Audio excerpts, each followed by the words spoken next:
una oración propia sobre lo que va a ser la catequesis de hoy, que es el misterio de la encarnación del Señor. Vamos.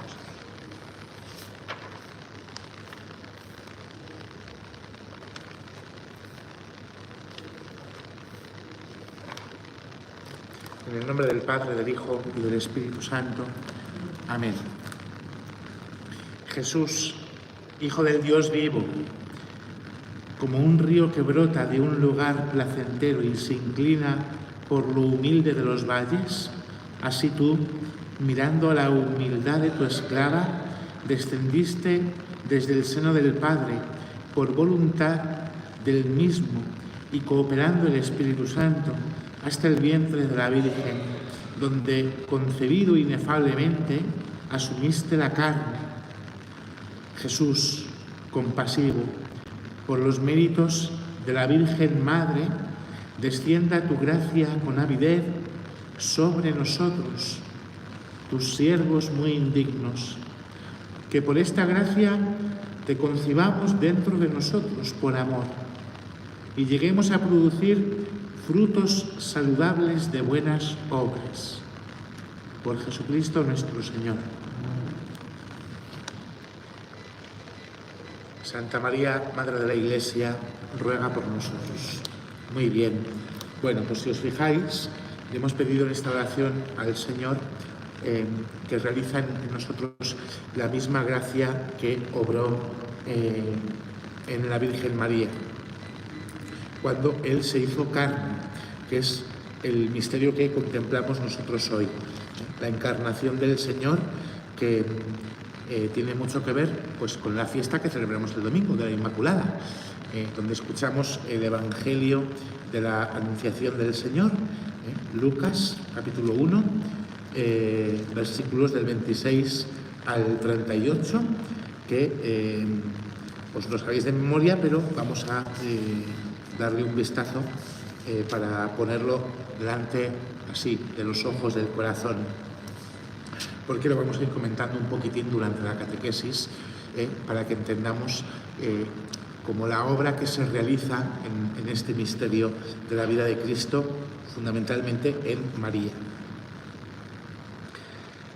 Al 6º mes envió Dios el ángel Gabriel a un pueblo de Galilea llamado Nazaret, a una virgen desposada con un hombre llamado José de la casa de David.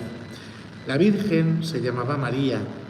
Cuando entró, le dijo: «Alégrate, llena de gracia, el Señor está contigo». Ella se turbó por estas palabras y se preguntaba qué significaría aquel saludo. El ángel le dice: «No temas, María, porque has hallado gracia delante de Dios. Vas a concebir en tu seno y a dar a luz un hijo a quien pondrás por nombre Jesús.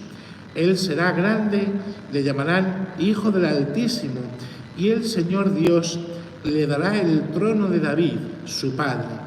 Reinará sobre la casa de Jacob por los siglos, y su reino no tendrá fin». María respondió al ángel: «¿Cómo será esto posible si no conozco varón?». El ángel le respondió: «El Espíritu Santo vendrá sobre ti y el poder del Altísimo te cubrirá con su sombra. Por eso, el santo que va a nacer será santo y le llamarán Hijo de Dios. Mira, también Isabel, tu pariente, ha concebido un hijo en su vejez y ya está en el 6º mes, la que era considerada estéril, porque no hay nada imposible para Dios».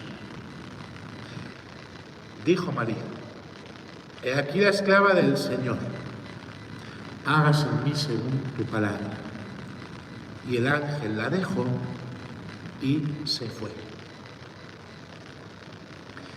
Bien, os lo sabéis de memoria, a lo mejor la traducción que estáis acostumbrados a escuchar ha cambiado un poco, porque yo os he leído directamente el texto de la Biblia de Jerusalén, que tiene alguna expresión un poco distinta a los libros litúrgicos que escuchamos en la iglesia cuando venimos a misa. A mí me gusta más la traducción de la Biblia de Jerusalén, pero bueno.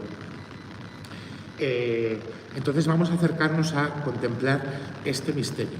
El martes pasado contemplamos el misterio de la parusía, que es muy propio del Adviento, y hoy contemplamos este misterio que también es muy propio del Adviento, sobre todo de la última parte del Adviento, que es el nacimiento del Señor. Y el nacimiento del Señor es el misterio que contemplaremos el martes que viene, ya muy cerquita de la Navidad.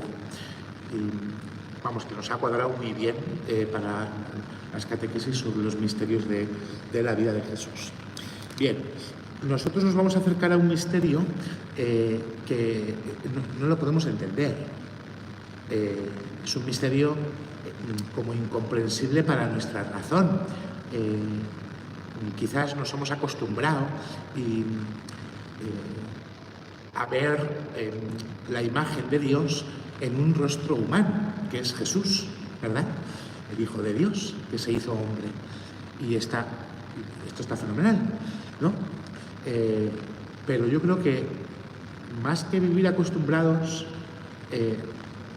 a ver a Dios con un rostro humano, lo que deberíamos hacer es vivir asombrados, porque Dios tomase un rostro humano, en definitiva, una carne humana como la nuestra. Porque nos podríamos preguntar en qué momento a Dios se le ha ocurrido, sin dejar de ser Dios, bajar del cielo y adoptar una carne que además es mortal y que está sujeta a debilidad, a sufrimiento y en última instancia a muerte, ¿no? Entonces es un misterio muy grande.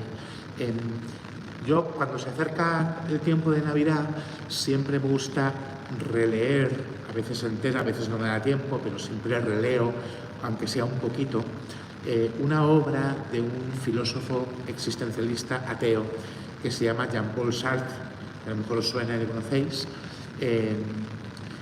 A este le pidieron un grupo de cristianos en la época de la Segunda Guerra Mundial, le pidieron un grupo de cristianos estando en un campo de concentración en Auschwitz, le pidieron que escribiera una obra de teatro para representar la Navidad y poder celebrar la Navidad. Fijaos qué ideas raras tienen los cristianos, incluso en un campo de concentración sometidos al sufrimiento más grande, no se les ocurre otra cosa que celebrar la Navidad, porque los cristianos somos así. Bien. Y entonces escribe una obrita que se llama Barioná, el hijo del trueno. Y Barioná es el protagonista de la obra, que es un señor, un judío, un poco no tan religioso, y además pues como con una mirada muy superficial sobre las cosas y a veces en ciertas cosas incrédulo, ¿no? Y entonces hay un momento en la obra que le empiezan a... estoy pensando que esta puede ser una lectura para recomendar el año que viene. Hay un momento de la obra que hay un grupo de amigos que le empieza a explicar que hay una profecía que dice que el Mesías, el Hijo de Dios, se va a hacer hombre de una virgen, ¿no?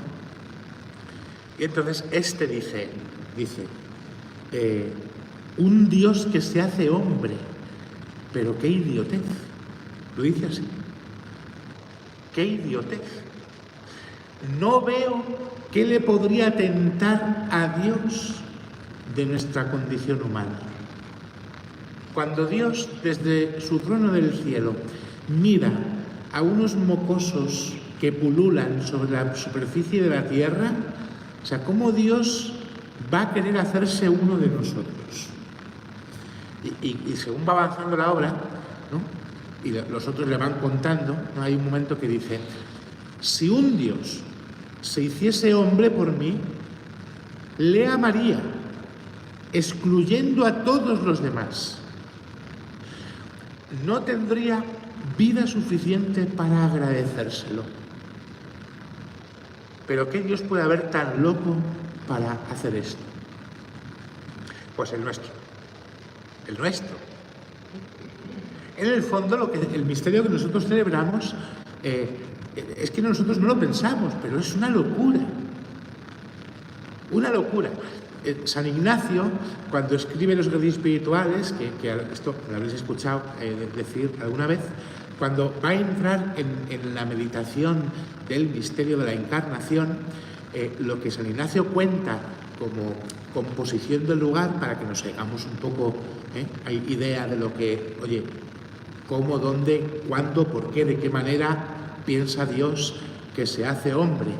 Y entonces dice San Ignacio en la meditación que él escribe que Dios contempla la redondez del mundo y ve cómo el mundo está lleno de seres humanos que viven empecatados, que viven enfrentados, que viven acusándose unos a otros, y cómo el pecado está precipitando al infierno las almas de tantas personas.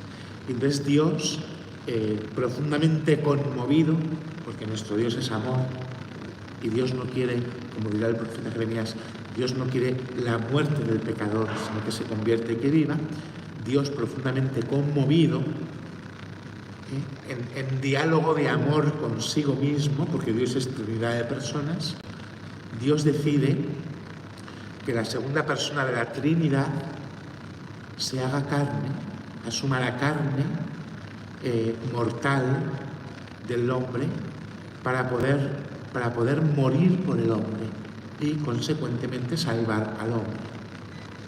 Este es el misterio que nosotros vamos a contemplar.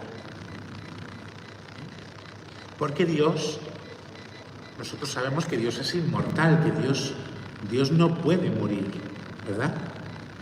Porque es inmortal. Pues para poder morir, ¿qué hizo? Hacerse hombre.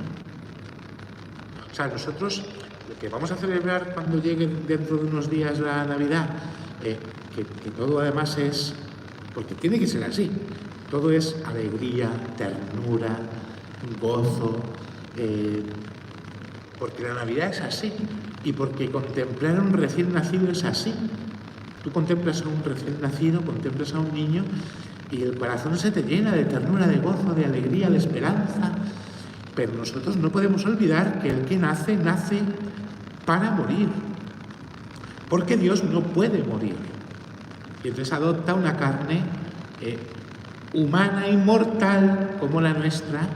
Entonces Dios se hace hombre para morir por el hombre y de esta manera derrotar la muerte. Derrotar la muerte.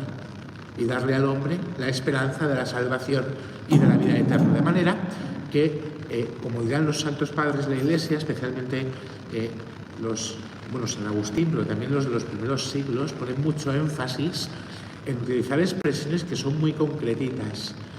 El eterno se hace temporal, para que los que somos temporales lleguemos a ser eternos. El inmortal se hace mortal para que los mortales seamos inmortales. El impasible, que no puede sufrir, se hace pasible, capaz de sufrir, para que los que somos pasibles y sufrimos tengamos la esperanza de que llegue un día en que no suframos. Todo esto sucede en este misterio. El que es eterno se hace temporal, el inmortal se hace mortal, el impasible se hace pasible.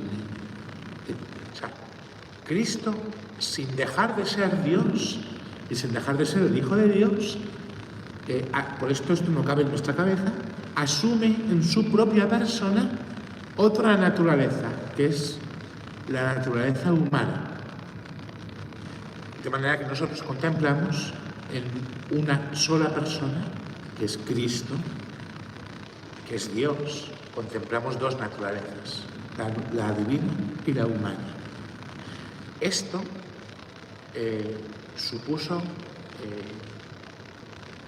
una división muy grande en la Iglesia en el año 300, con la herejía de Arrio, que ya os he hablado de ella, que en favor de defender la humanidad de Cristo, acabó negando su divinidad. Y entonces decía que, bueno, que sí, que Jesús era hijo de Dios, pero hombre, que no podía ser Dios, que no podía ser eterno como el Padre, que no podía ser...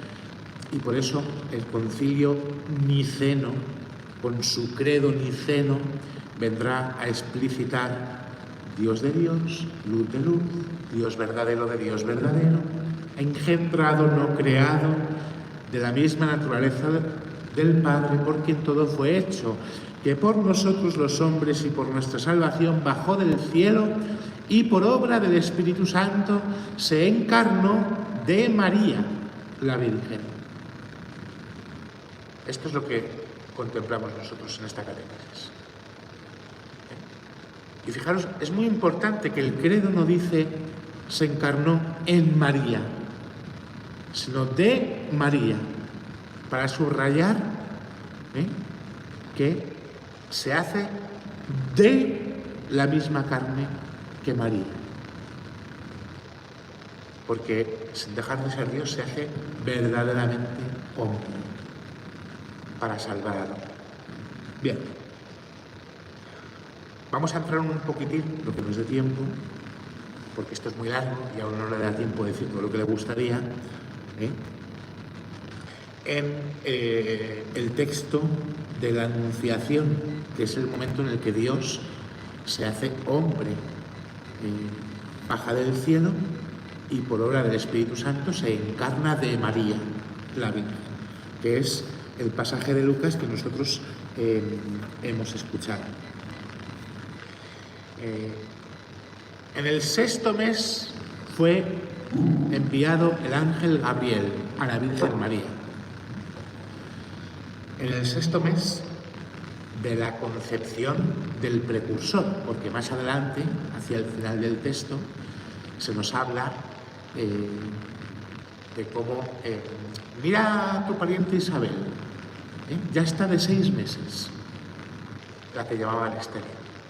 Isabel concibió 6 meses antes que María, 6º mes. Fijaos qué importantes son los detalles, son importantes. Nosotros, en nuestra cuarta vela de Adviento, que tiene como figura el momento de la visitación de María a su prima Isabel, porque es el Evangelio del cuarto domingo de Adviento, la visitación, si luego os acercáis y lo veis de cerca, el dibujo de la vela de Adviento, veréis que se encuentran María e Isabel y están representadas en la imagen las criaturas en el vientre. Y veréis que la criatura de Isabel, que es Juan Bautista, es más grandecito que la criatura de María, que es Jesús, porque Isabel había concebido 6 meses antes. Y esto no es una casualidad, porque en la Escritura nada es casualidad. El número 6, el 7 es plenitud, el 6 indica perfección, que no es lo mismo, porque perfecto es aquello que está acabado, pero la plenitud es un paso más. Aquello que está acabado, Dios lo llena de su gloria, entonces es pleno. Entonces, el número 6 indica perfección. Cuando el tiempo llega a la plenitud, que todavía está Dios haciéndola, Dios envía al ángel y lo que hace el ángel es presentarse a la Virgen María en Galilea. El ángel Gabriel es uno de los primeros príncipes, arcángeles del reino de Dios.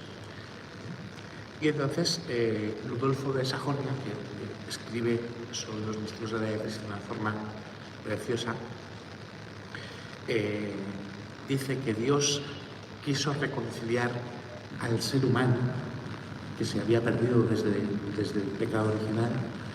Dios quiso reconciliar al ser humano por el mismo orden por el que el ser humano había caído. ¿Cómo cayó el ser humano? Pues fijaos, Adán y Eva cayeron por designio del enemigo. Y a ellos sirvió la serpiente, por medio de un diálogo, consintiendo la mujer. ¿Qué es lo que sucede ahora? Que este desorden es sanado por Dios de manera contraria, pero igual. En vez de por designio del enemigo, por designio de Dios, en vez de sirviéndose la serpiente, interviniendo un ángel, también por medio de un diálogo y también consintiendo una mujer, que en este caso es María.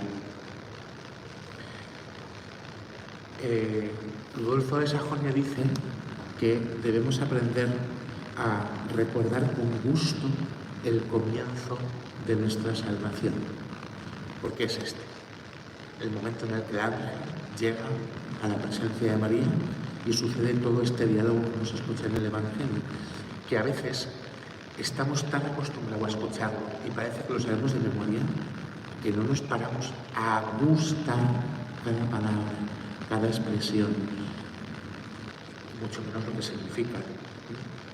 Pero las palabras, hermanos, están llenas de misterios y por eso hay que saber señalarlas con solemnidad y guardarlas en el corazón.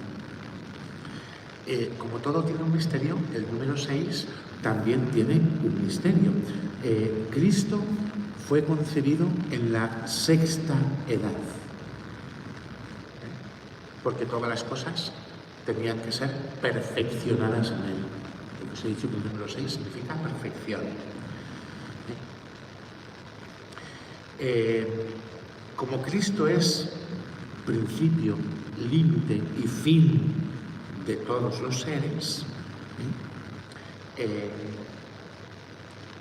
número 6 es importante en la Biblia por esto, porque es la indicación de que el tiempo llega a su fin.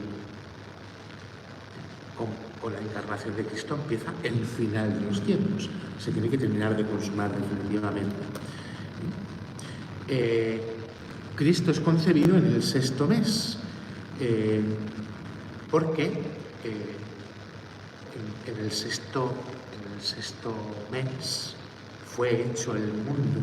El hombre debía ser rehecho como Dios lo hizo.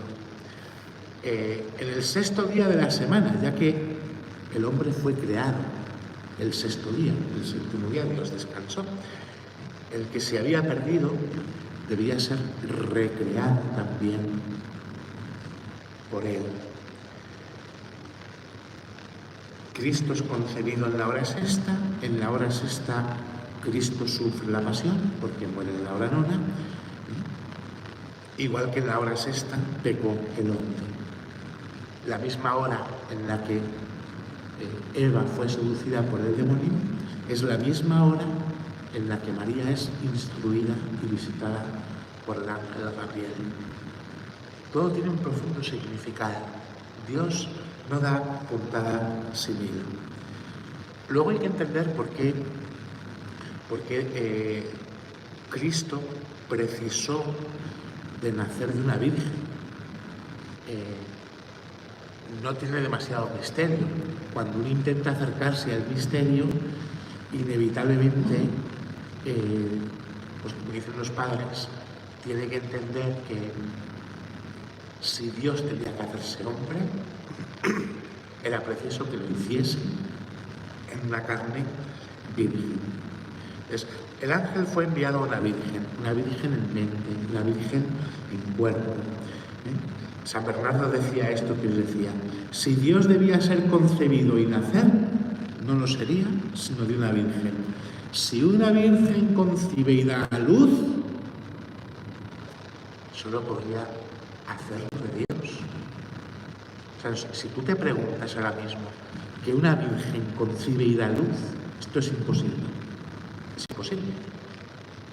Es imposible que una virgen conciba un hijo. El único que puede hacer esto es Dios. Por lo tanto, Si solo Dios puede ser concebido en el vientre de una virgen, es porque solo una virgen puede concebirlo. San Juan Damasceno: convenía que el que tiene en el cielo un padre sin madre tuviera en la tierra una madre sin la intervención de un padre. Luego, José es verdaderamente padre, pero Jesús es concebido sin concurso de varón. San Agustín: convenía que Cristo naciera de una mujer virgen, porque sus miembros místicos, que somos nosotros, que con él formamos el cuerpo entero, nacerían espiritualmente de una iglesia también virgen. Si primero Adán fue concebido en una tierra virgen, con esta preciosa imagen del Génesis, que Dios coge polvo, hace barro en la tierra y modela al ser humano, de una tierra virgen Dios modela al hombre, ¿no?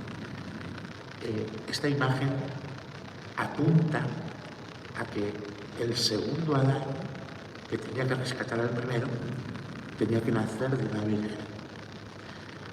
Yo soy de los que piensan que solo con el Génesis podemos explicar toda la fe, porque todo está escrito ahí. Al Génesis se le llama el protoevangelio, porque desde el Génesis podemos explicar todas las cosas. La perdición de la humanidad tuvo lugar por una mujer virgen, que era Eva. Convenía que la salvación también tuviera lugar por una mujer virgen, María. Y a esta Virgen, María, fue enviada el ángel Gabriel, estando desposada con un varón llamado José. De José sabemos que era un hombre justo. José en hebreo significa literalmente el que aumenta, que para los que entienden de escritura viene a sugerir el crecimiento, el aumento continuo en las virtudes. ¿Por qué? Porque en la escritura, en la Biblia, hay 4 Josés que son famosos. El primero está el hijo de Jacob, que con prudencia supo exponer los sueños al faraón en Egipto, hasta el punto de que el faraón lo nombró virrey.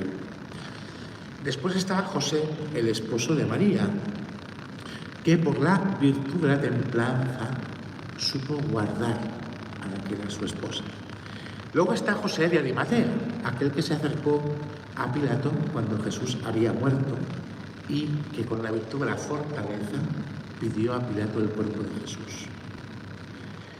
Y luego está José el Justo, llamado así por la virtud de la justicia.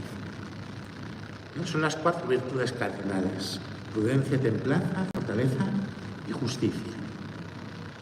A este hombre justo que es José,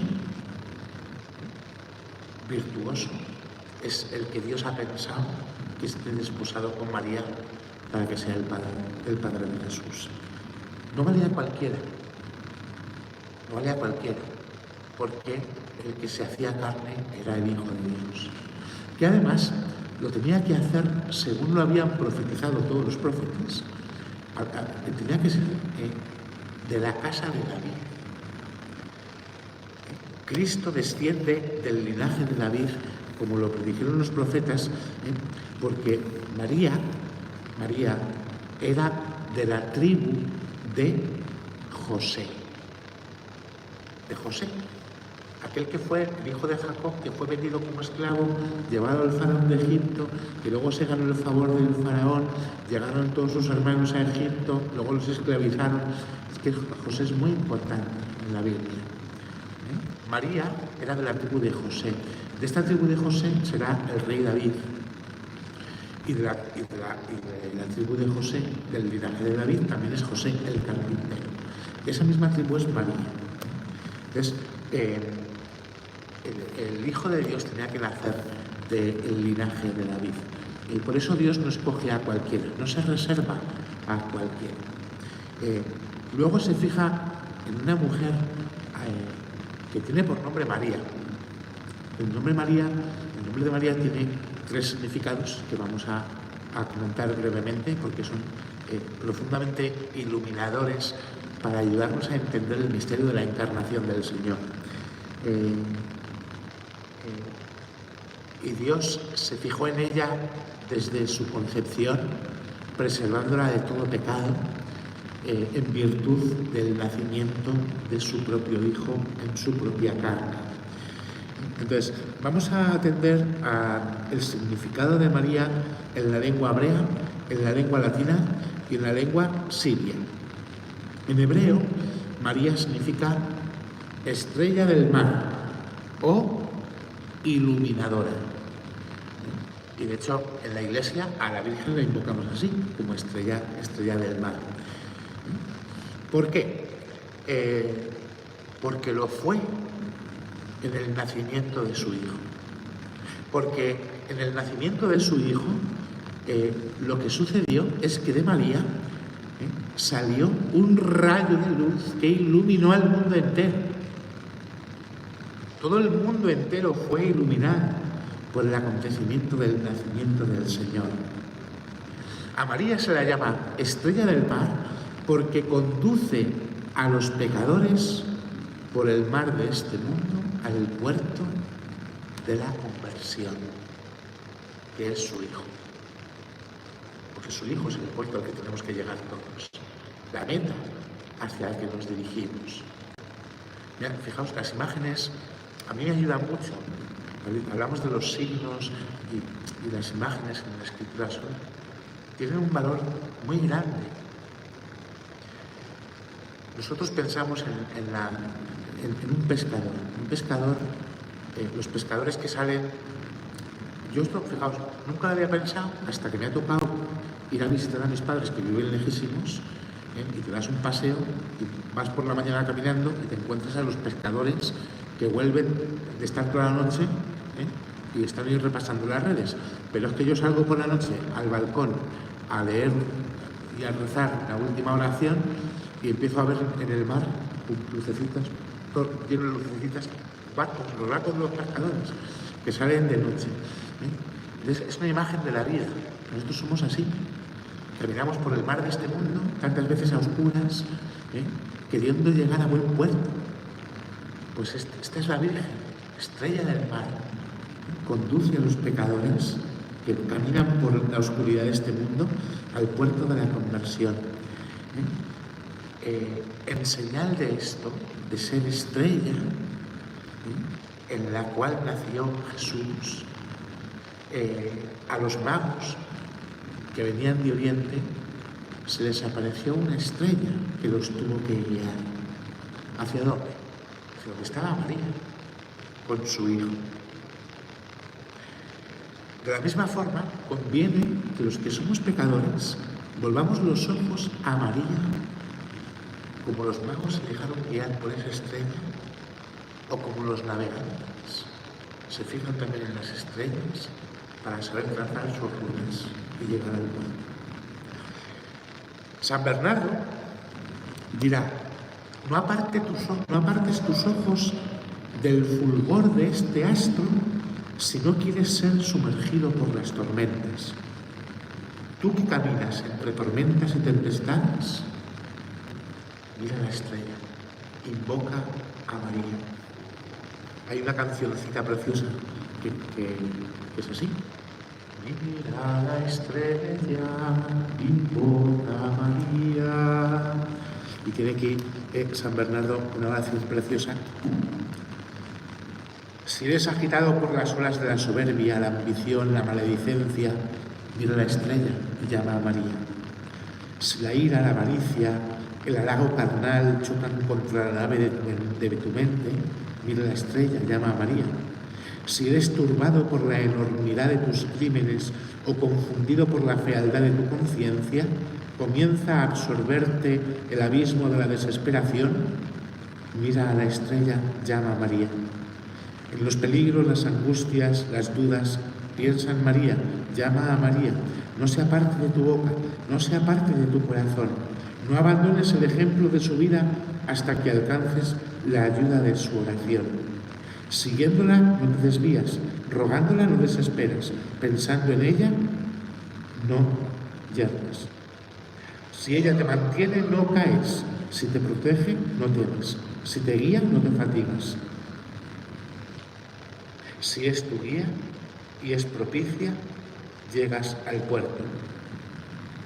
Así podrás ver en ti mismo que justamente se dijo el nombre de la Virgen era María.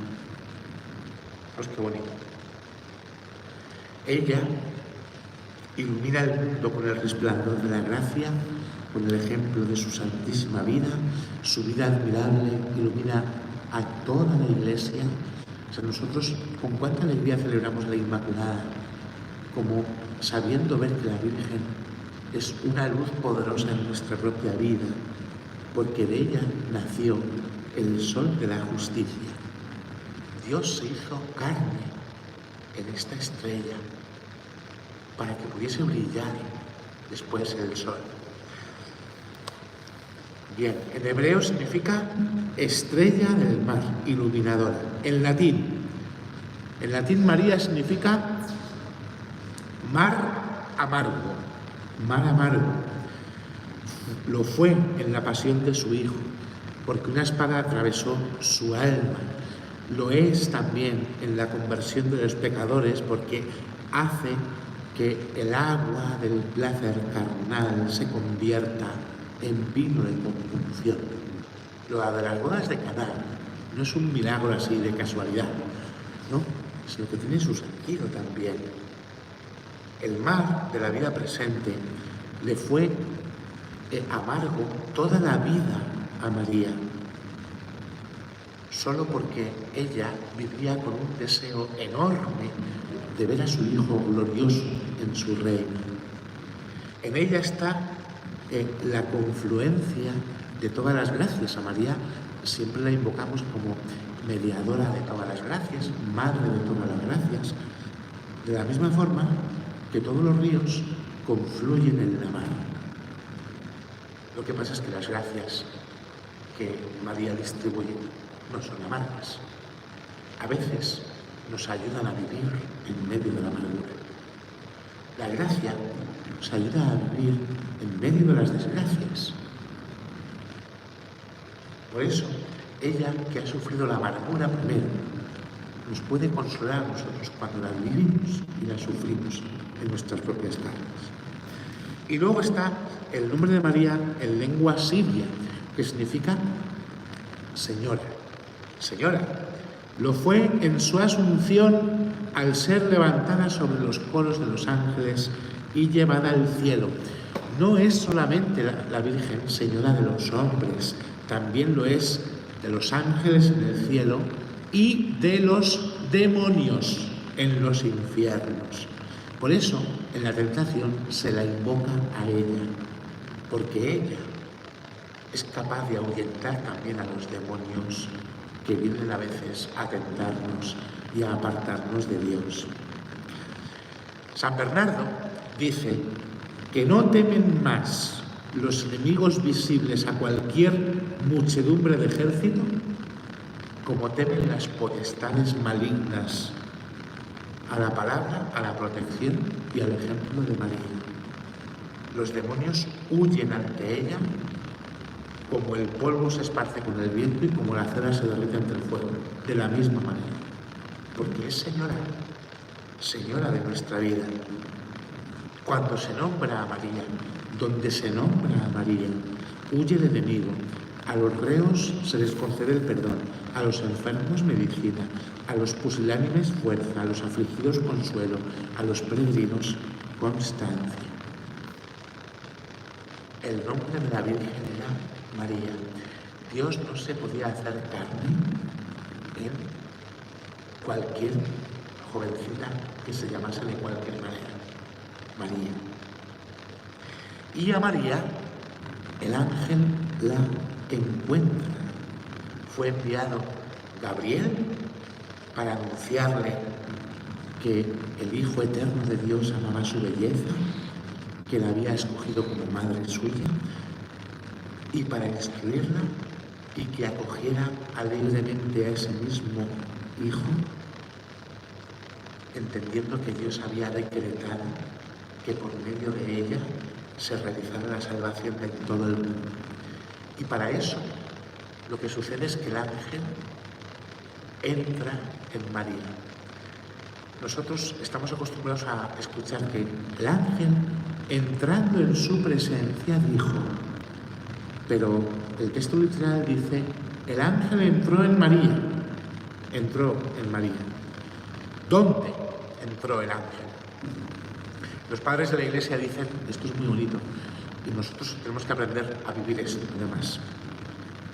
Entró en lo secreto de su habitación, donde estaría orando al Padre en lo escondido con la puerta cerrada. Suena que Jesús lo escuchamos siempre cuando empieza la Cuaresma. Cuando vayas a rezar, no seas como los hipócritas, que les gusta rezar de pie o en las esquinas de las plazas para que los vea la gente. Tú, en cambio, cuando vayas a rezar, entra en tu aposento, cierra la puerta y ora a tu Padre, que está en lo escondido. Y tu Padre, que en lo escondido te lo premiará. El ángel entró en María. ¿Dónde?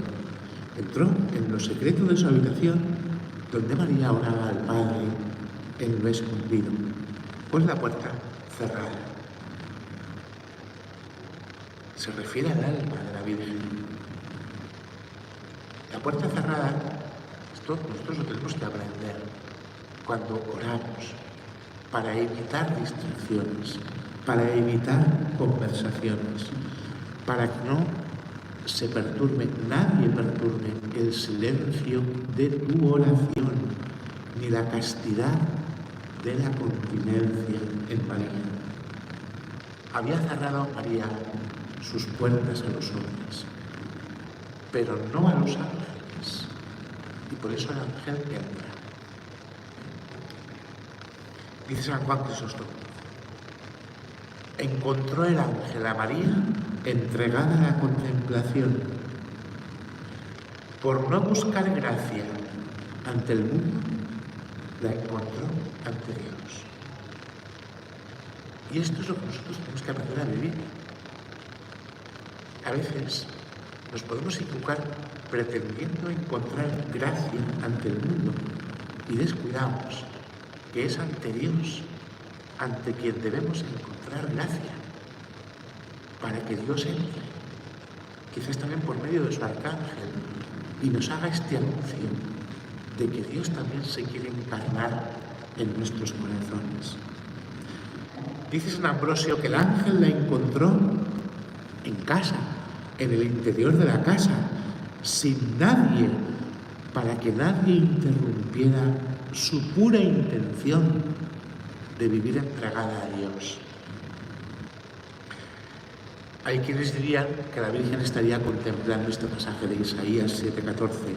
La Virgen concebirá a luz y dará a luz un hijo, y le pondrá por nombre Emmanuel, que significa Dios con nosotros. Algunos santos padres dicen esto. Quizás María estaría meditando este pasaje, ¿no? Y es una suposición. Lo que sabemos seguro es que cuando la palabra eterna del Padre, que es su Hijo Jesucristo, luz de luz, Dios verdadero de Dios verdadero, engendrado no creado, de la misma naturaleza del Padre porque todo fue hecho, cuando la palabra eterna del Padre quiso unirse corporalmente a María, María ya estaba espiritualmente unida en contemplación a Dios. Esto es tan profundo, tan bonito. ¿Cómo hace Dios las cosas? Aquella a la que Dios elige para unirse corporalmente a ella, resulta que ella ya está espiritualmente unida ante Él. Salve, llena de gracia. María es la llena de gracia, así la saluda el ángel. El ángel se apareció en forma humana, en señal de lo que la iba a anunciar, que era concebir un humano. Dios se encarnaba, se hacía hombre, cooperando el Espíritu. El ángel anunció al que es invisible, que iba a tomar un cuerpo visible de la Virgen. Por eso fue oportuno que se apareciese en forma corporal y por eso Dios quiso anunciar a la Virgen la encarnación de su palabra, para que concibiera antes con la mente que con el cuerpo.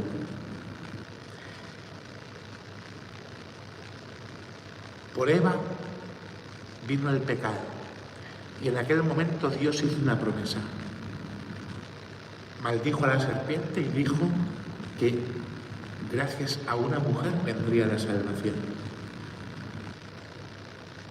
Solamente podría ser aquella que estuviera libre de cualquier y de toda desgracia. Y por eso la Virgen es la llena de gracia. Nosotros a veces no sabemos entender lo que es una desgracia, pero la mayor desgracia es no vivir en gracia. Creo que incluso deberíamos aprender que siempre detrás de toda desgracia hay una gracia con la que Dios quiere visitarnos. Pero cuando no vivimos en gracia, entonces somos desgraciados. Y nos acostumbramos a entender que las desgracias son los males de este mundo. Pero ¿no es mayor desgracia estar privado de la gracia de Dios? Que es lo que hace el pecado en el hombre.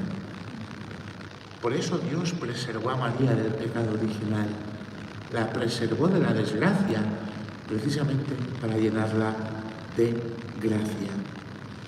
A otros el Señor les da la gracia con medida, pero a María la quiso llenar del autor de la gracia, que es Jesús.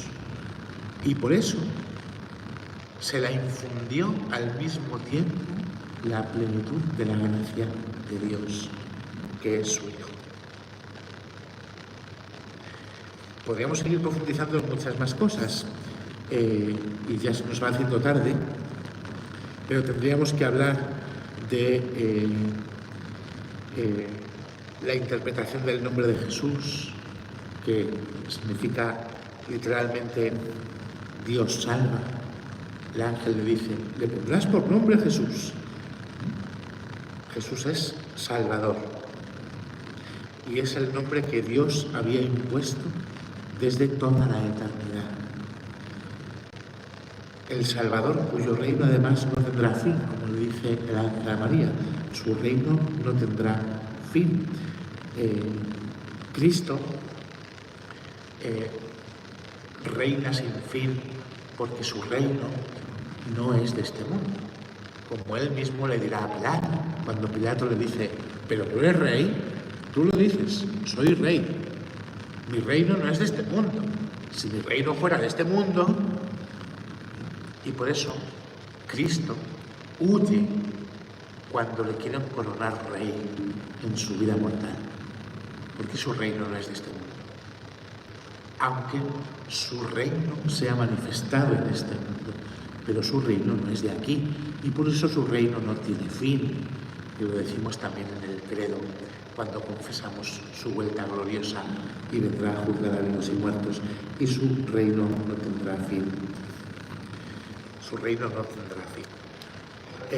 El que se hace carne en el seno de la Virgen es el Hijo Eterno del Padre.